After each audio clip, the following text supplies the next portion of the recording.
কয়াকুছিৰ Asian mission institute of pharmaceutical science and নাৰ্ছিঙৰ বাৰ্ষিক ক্ৰীড়া সমাৰোহ আৰম্ভ। আজিৰে পৰা আৰম্ভ হৈছে Asian mission institute of pharmaceutical science and নাৰ্ছিঙৰ বাৰ্ষিক খেল ধেমালি। ৰাতিপুৱা 10 বজাত ৰঙা ফিতা কাটি বাহিৰ কৰা হয় 12 বৰণীয়া সাংস্কৃতিক শোভাযাত্ৰা। উক্ত এছিয়ান মিছন ইনষ্টিটিউটৰ বাৰ্ষিক ক্ৰীড়া সমাৰোহৰ 12 বৰণীয়া সাংস্কৃতিক শোভাযাত্ৰাত অংশগ্ৰহণ কৰে SSB battalion commandant doctor Bipin কুমাৰে।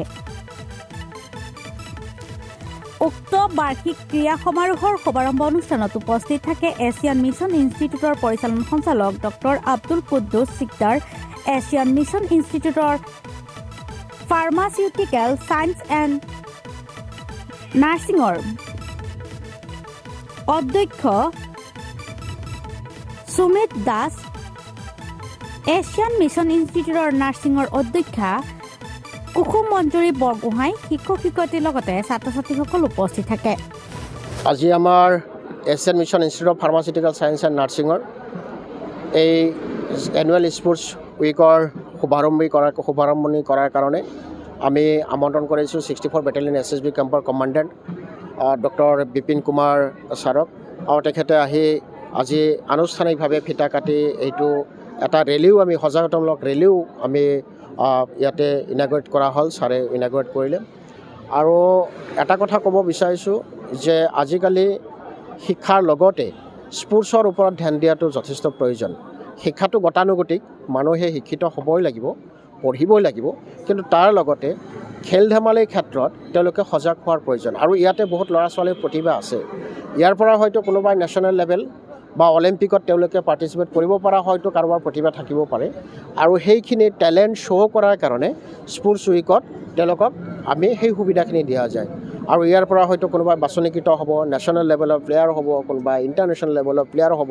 গতিকে নিজৰ প্ৰতিভাখিনি উপস্থাপন কৰাৰ কাৰণে ভাল এটা প্লেটফৰ্ম, এটা অনুষ্ঠান, সুযোগ। আৰু এইখিনি ছাত্ৰ ছাত্ৰীসকলক মই সেইখিনি আহ্বান ৰাখিছোঁ, তেওঁলোকে যাতে সুন্দৰভাৱে খেল প্ৰদৰ্শন কৰে।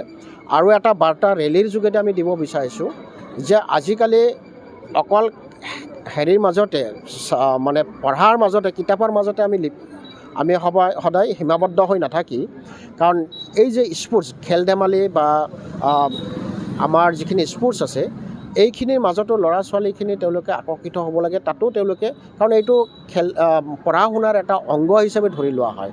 গতিকে তাৰ প্ৰতি যাতে ভৱিষ্যত প্ৰজন্মৰ যিসকল ছাত্ৰ ছাত্ৰী আছে তেওঁলোকে যাতে সজাগ হয়, আমাৰ গাৰ্জেনসকল যাতে সজাগ হয়, নিজৰ ল'ৰা ছোৱালীসকলক তেওঁলোকে যাতে স্পৰ্টছৰ দিশত আগবঢ়াই দিব পাৰে, আৰু ভৱিষ্যতে যাতে আমাৰ অঞ্চলৰ পৰা বা এই অনুষ্ঠানৰ পৰা বা বিভিন্ন অঞ্চলৰ পৰা ভাল এগৰাকী খেলুৱৈ আমি দেখিবলৈ যাতে পাওঁ। नहीं, ये अच्छी बात है। फर्स्ट मैं तो डॉक्टर सिकदर और टीम्स को थैंक्स बोलना चाहता हूँ कि इस तरह का इवेंट इन्होंने किया है, और ऐसे करते रहना चाहिए। इससे बच्चों के बीच में जागरूकता अभियान और समाजों में एक जागरूकता अभियान फैलती है। मैसेज यही है समाजों के लिए कि जागरूकता एक तरह का ये जागरूकता अभियान है इंस्टीट्यूट की तरफ से, और ये करना समाज के लिए भी एक संदेश है कि किसी भी चीज़ में पार्टिसिपेट करना, और स्पोर्ट एनुअल स्पोर्ट्स ये स्वास्थ्य के लिए भी है और जागरूकता अभियान के लिए भी अच्छी चीज़ है।